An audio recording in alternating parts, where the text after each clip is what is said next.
Vijayawada civil court complex లో lift నిలిచిపోవడంపై Bezawada bar association సభ్యులు ఆగ్రహాన్ని వ్యక్తం చేశారు.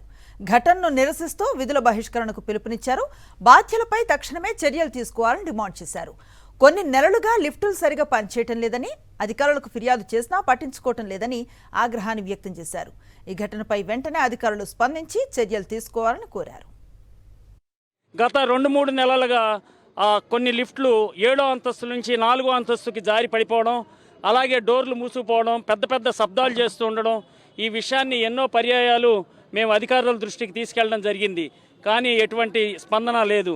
గత 15/4 అన్ని లిఫ్టుల్లో 3 లిఫ్ట్లు గట్టిగా మొరాయించేసరికి మేము ఎంఎస్జే గారికి రిప్రజెంటేషన్ ఇవ్వడం జరిగింది. దాని తర్వాత హైకోర్టు సీజే గారిని కలవడం, అడ్మిన్ రిజిస్ట్రార్ గారిని కలవడం, వారు ఇమీడియట్గా కొంత ఫండ్స్ రిలీజ్ చేయడం, దానిలో కొన్ని లిఫ్ట్లు బాగోవడానికి ప్రయత్నం చేశాం. కోనే లిఫ్ట్ వారు ఆ డబ్బులు రిలీజ్ అయినాయని చెప్పినా కూడా వాళ్ళు నిర్లక్ష్యత వహించడం, వాళ్ళ నిర్లక్ష్యం మూలానే ఈ రకమైనటువంటి టెక్నికల్ ఇష్యూస్ రావడం అని చెప్పి మేము ప్రగాఢంగా విశ్వసిస్తున్నాం.